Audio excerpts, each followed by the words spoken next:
નમસ્કાર, સ્વાગત છે આપનું ડીટીવી ન્યૂઝમાં। સંજેલીનગરમાં સતત બીજા દિવસે પણ તસ્કરોએ હાથફેરો કરતા રહીશોમાં ફફડાટ જોવા મળી રહ્યો છે। પોલીસ પેટ્રોલિંગ સઘન બનાવવાની માંગ ઉઠી।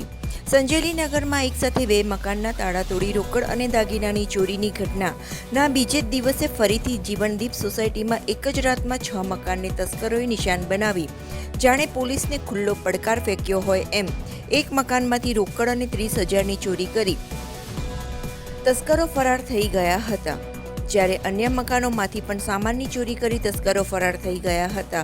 સતત ચોરીની ઘટનાથી સંજેલીના રહીશોમાં ભયનો માહોલ જોવા મળી રહ્યો છે અને પોલીસ દ્વારા જલ્દીમાં જલ્દી ચોરીના ભેદ ઉકેલી તસ્કરોને ઝડપી પાડી તેમજ રાત્રિ પેટ્રોલિંગ સઘન બનાવી ચોરીની ઘટનાઓ પર અંકુશ લાવે તેવી લોકમાંગ ઉઠવા પામી છે।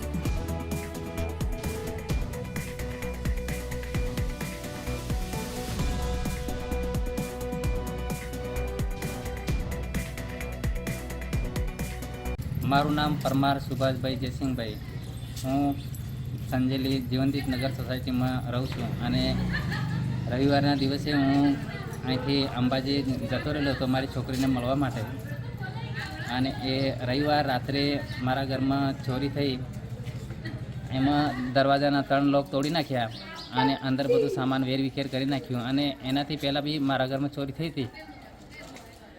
એ નુકસાન થયું એનું કોઈ આજ સુધી કશું છે નથી, અને પાછી ફરી વાર આ ચોરી થઈ છે।